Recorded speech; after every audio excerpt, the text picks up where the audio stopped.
മകന് നീന്താൻ അറിയില്ല. എന്താ ചെയ്യുക? ആ നായക്ക് പാവാണ്, നീന്താൻ അറിയാം. അത് വെള്ളത്തിന്റെ പേര് നടന്നു വരുമ്പോൾ നീന്താൻ അറിയാത്തോണ്ടുള്ള നടന്നു വരുന്നത്. അപ്പൊ ഏതിലും കുറവ് കാണുന്ന ഒരാളുകൾ അത് വല്ലാത്ത മോശമായ ഒരു സ്വഭാവമാണ്. ഏതൊരു നന്മ കാണാനുള്ള മനസ്സാണ് നമ്മൾ വളർത്തിയെടുക്കേണ്ടത്. അപ്പൊ ഞാൻ കുറ്റപ്പെടുത്തരുതെന്ന് പറഞ്ഞു, എന്നാൽ കുറ്റപ്പെടുത്തേണ്ടുന്ന സന്ദർഭങ്ങൾ ഉണ്ടാവില്ലേ? അനസ് റളിയല്ലാഹു അൻഹുവിനെ നേരത്തെ എങ്ങനെയാണ് റസൂൽ സല്ലല്ലാഹു അലൈഹി വസല്ലം ഡീൽ ചെയ്തത്? ഉലൈസെ എന്ന് വിളിച്ചിട്ടാണ്. കുറ്റപ്പെടുത്തേണ്ടുന്ന സന്ദർഭം എങ്ങനെ കൈകാര്യം ചെയ്യണം അതുകൂടി കൂട്ടത്തിൽ പറയൽ ആവശ്യമാണല്ലോ. റസൂലുള്ളാഹി സ്വല്ലല്ലാഹു അലൈഹി വസല്ലം തങ്ങളുടെ സ്വഭാവം എന്തായിരുന്നു അറിയോ? വിമർശനങ്ങൾ വെറുപ്പിക്കാതെയായിരുന്നു. അതാണ് നമ്മുടെ 7ാമത്തെ പോയിന്റ്. വിമർശനങ്ങൾ വെറുപ്പിക്കാതെ. സുകുമാർ അഴീക്കോടിന് എല്ലാവർക്കും അറിയാലോ, ഉജ്ജ്വലനായ കേരളത്തിലെ പ്രഭാഷകനായിരുന്നു. പ്രഭാഷകരുടെയൊക്കെ കഥാപാത്രമായിരുന്നു. അദ്ദേഹം കേരളത്തിൽ അറിയപ്പെട്ട ഒരു പ്രഭാഷകനായിരിക്കെ കാലിക്കറ്റ് യൂണിവേഴ്സിറ്റിയിൽ പ്രഭാഷണം നടത്താൻ വേണ്ടി എഴുന്നേറ്റ് നിന്നപ്പോൾ അന്ന് അദ്ദേഹത്തിന് സ്വാഗതം പറഞ്ഞു. ഇവിടെ സലാംക എന്നെ പറ്റി ഒരുപാട് പോരിച്ച അദ്ദേഹത്തിന്റെ ഇഷ്ടം കൊണ്ട്, അല്ലാതെ കാര്യമായിട്ട് വലിയ ബന്ധമൊന്നും ഉണ്ടാവില്ല, ഇഷ്ടം കൊണ്ട് അങ്ങനെയൊക്കെ പറഞ്ഞു. സലാംക നല്ലൊരു പ്രഭാഷകനാണ്, അല്ലാഹു ബർക്കത്ത് ചെയ്തിട്ടുള്ളതാണ്. അപ്പോ സുകുമാർ അഴീക്കോടിനെ സ്വാഗതം ചെയ്തത് അന്ന് അവിടെ രജിസ്ട്രാർ ആയിട്ടുണ്ടായിരുന്ന ഒരു നമ്പ്യാരാണ്, അല്ല ഒരു നായരാണ്. പേരും ഓർമ്മയില്ല, എന്തായാലും ഒരു നായരാണ് അദ്ദേഹത്തിന് സ്വാഗതം പറഞ്ഞത്. ശ്രദ്ധിച്ച് കേൾക്കണം കേട്ടോ, അപ്പോളിത് മനസ്സിലാവുള്ളൂ. അപ്പൊ സ്വാഗതം പറഞ്ഞപ്പോ സുകുമാർ അഴീക്കോട് എന്ന് പറയുന്നതിന് പകരം സുകുമാർ അഴീക്കോടൻ എന്നായിപ്പോയി. അങ്ങനെ ഒരാൾ വേറെ ഉണ്ട്, സുകുമാർ അഴീക്കോടൻ എന്ന് പറഞ്ഞു. അത് സുകുമാർ അഴീക്കോടിനെ സംബന്ധിച്ചത് വലിയ മാനക്കെടുത്തലാണ്. കാരണം ഇത്രയും വലിയ ഒരാൾ ഇവിടെ വന്നിട്ട് അദ്ദേഹത്തിന്റെ പേര് മാറി പറഞ്ഞാൽ ഇയാൾക്ക് രജിസ്ട്രാർക്ക് പോലും അറിയാത്ത ഒരാളാണെന്ന് തെരഞ്ഞെടുപ്പിലാണ്. അപ്പൊ സുകുമാർ അഴീക്കോടിന് പകരം വീട്ടി. വിമർശനം വെറുപ്പിക്കാതെ ഉദാഹരണം പറയണേ. എങ്ങനെ പകരം വീട്ടിയത്? മലയാളത്തിൽ എന്നൊക്കെയുള്ള അക്ഷരങ്ങൾ ചില്ലക്ഷരം എന്നാണ് പറയാം. അപ്പൊ ഇയാൾ നായരാണല്ലോ ഈ സ്വാഗതം പറഞ്ഞാൽ. അപ്പൊ സുകുമാർ അഴീക്കോട് പ്രഭാഷണം നടത്തി പറഞ്ഞു, സ്വാഗതം പറഞ്ഞപ്പോ നായർ എന്റെ പേരിന്റെ ശേഷം ഒരു ചില്ലക്ഷരം കൂട്ടിച്ചേർത്ത് പറഞ്ഞു, അഴീക്കോട് എന്നതിന് പകരം അഴീക്കോടൻ എന്ന് പറഞ്ഞു. അതുകൊണ്ട് ഞാൻ എന്റെ വകയായിട്ട് അദ്ദേഹത്തിന്റെ പേരിലെ ബാക്കിലെ ചില്ലക്ഷരം വെട്ടിക്കളയുന്നു, നായർ വെട്ടിക്കളയുന്നു. അപ്പോ അയാളും ചിരിച്ചു, ആര്? നായരും ചിരിച്ചു. ഇതൊരു വിമർശനാണ്. പിടിച്ച തെറിയാണ്. അങ്ങനെ തെറി വിളിക്കണമെന്നല്ല ഞാൻ പറഞ്ഞത്. എന്നാലും അതൊരു ടെക്നിക്കാണ്. റസൂലുള്ളാഹി സ്വല്ലല്ലാഹു അലൈഹി വസല്ലം എന്തെങ്കിലും ഒരു വിമർശനം പറയാനുണ്ടെങ്കിൽ ആദ്യം ഉപയോഗിക്കുന്ന ഒരു ടെക്നിക്ക് എന്താണെന്നറിയോ? അയാളൊന്ന് പുകഴ്ത്തും.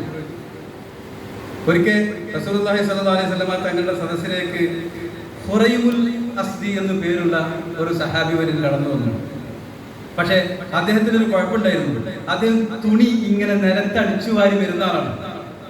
നിര്യാണിക്ക് താഴെ മുറ്റത്തിങ്ങനെ എഴഞ്ഞുകൊണ്ട് നടക്കുന്ന തുണി ഉണ്ടല്ലോ, അത് പാടില്ല എന്നാണോ ഇതിൽ? നിര്യാണിക്ക് മുകളിൽ എടുക്കണം എന്നല്ലേ പറഞ്ഞിട്ടുള്ളത്.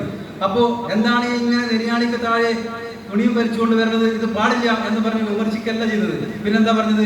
അത് തിരിച്ചു കൊടുത്ത രീതി ഇങ്ങനെയായിരുന്നു. റസൂലുള്ളാഹി സ്വല്ലല്ലാഹു അലൈഹി വസല്ലം പറഞ്ഞത്, നിഅമർ റജുലു ഖുറൈമുൽ അസ്ദി. ഖുറൈമുൽ അസ്ദി എന്തോ ഒരു നല്ല മനുഷ്യനാണ്, നിഅമർ റജുലു നല്ല ആളാണ്. അദ്ദേഹം തുണിയൊന്ന് പൊക്കിയെടുത്താണല്ലോ ഉഷാറാവും. ഒരു പോസിറ്റീവ് കൊടുത്ത ശേഷം അങ്ങനെ ഫീഡ്ബാക്കുകളൊക്കെ കൊടുക്കുമ്പോൾ എന്തെങ്കിലും ഒരു പോസിറ്റീവ് നമ്മൾ പറയണം. എനിക്ക് അവസാനമായി പറയാനുള്ള ഒരു പോയിന്റ് അതായിരുന്നു. അത് ഞാൻ ഇതിന്റെ കൂട്ടത്തിൽ പറഞ്ഞിട്ട് പറയുമ്പോൾ എനിക്ക് സമയം ചുരുക്കാൻ എളുപ്പം ചെയ്യും. അതായത്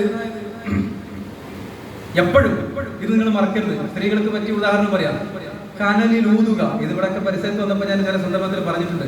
കനലിലൂതുക കരിയിലൂതല്ലേ എന്ന് പറയാം. 14ാമത്തെ പോയിന്റ് അതാണ്. കനലിലൂതുക കരിയിലൂതല്ലേ എന്ന് പറഞ്ഞാൽ അതിന്റെ അർത്ഥം എന്താ? ഉമ്മമാര് തീ കൂട്ടുന്ന സമയത്ത്, പണ്ടൊക്കെ തീയില്ലാത്ത കാലത്ത്, തീപ്പെട്ടി യഥേഷ്ടം കിട്ടാത്ത കാലത്ത്, ഗ്യാസ് ലൈറ്റ് ഒന്നും ഇറങ്ങിയിട്ടില്ലാത്ത കാലത്ത് അടുപ്പിൽ കനൽ സൂക്ഷിക്കും. എന്തിന്? അടുത്ത തവണ കത്തിക്കാൻ വേണ്ടിയിട്ടാണ്, വൈകുന്നേരം കത്തിക്കാൻ വേണ്ടിയിട്ടാണ്. ആ കനലിൽ പോയിട്ട് ഊതിയിട്ട് ഓലപ്പൊടി വെച്ചിട്ട് പേപ്പർ വെച്ചിട്ടൊക്കെ ഊതിയിട്ടാണ് പിന്നെ തീ ഉണ്ടാക്കാറുള്ളത്. പക്ഷെ അതിന്റെ അപ്പുറത്തും ഇപ്പുറത്തൊക്കെ കരിഞ്ഞ് വെണ്ണീറായി കിടക്കുന്ന ഭാഗം ഉണ്ടാകും. നമ്മുടെ ഊത്ത് അങ്ങോട്ട് പോയാൽ ഇത് മൊത്തം പാറും, ചിലപ്പോൾ കണ്ണിലേക്ക് വരും ചെയ്യും. അപ്പൊ നമ്മൾ ചെയ്യേണ്ടുന്ന കാര്യം എന്താണ്? ആ കനല് നോക്കി ഊതാ ചെയ്യാം. കനലിൽ ഊതുക, കരിയിലൂതല്ലേ എന്ന് പറയും. എല്ലാ ആളുകൾക്കും ഒരുപാട് കരി ഉണ്ടാകും, ഒരുപാട് മോശം സംഗതികൾ ഉണ്ടാകാം. അത് നോക്കി അതിനെ പരാമർശിച്ച് അവരെ കുറ്റപ്പെടുത്തുന്നതിന് പകരം അവർക്ക് എന്തെങ്കിലും ഒരു പുണ്യം ഉണ്ടാകും. ആ പുണ്യം നമ്മൾ കണ്ടെത്തുകയും അതിനെക്കുറിച്ച് പറയുകയും ചെയ്താൽ, അഥവാ ഏതുപോലെ കനലിലൂതിയാൽ ആ കനൽ വലുതാകും, തീയാകും, നമുക്ക് പാചകം ചെയ്യാം, നമ്മളെ കാര്യം നേടിയെടുക്കാം. കരിയിലൂതിയാലോ തീ കിട്ടൂല, മുഖത്തേക്കൊക്കെ വെണ്ണീർ മാറും, ആകെ പ്രശ്നമാകും. അപ്പോൾ ആളുകളുടെ സ്വഭാവത്തിലെ കനല് കണ്ടെത്തിയിട്ട് നന്മ കണ്ടെത്തിയിട്ട് അതിലൂന്നിയിട്ട് ആ നന്മയെ കൂടുതൽ മെച്ചപ്പെടുത്തി കൊണ്ടുവരിക.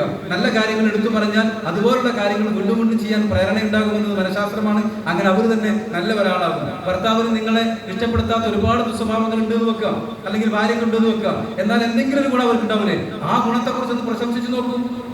അപ്പൊ അവർ അതുപോലുള്ളത് ചെയ്യാൻ ഇഷ്ടപ്പെടും. അപ്പൊ കൂടുതൽ പ്രശംസിക്കാൻ അവസരം വരും. അപ്പൊ നമ്മൾ കൂടുതൽ പ്രശംസിക്കും. അപ്പൊ അവർ കൂടുതൽ വലിയ മെച്ചപ്പെട്ട ആളായി മാറും. അങ്ങനെ അവർ മൊത്തം കരിമാറി കനലായി തീരുന്ന ഒരവസ്ഥ വരും.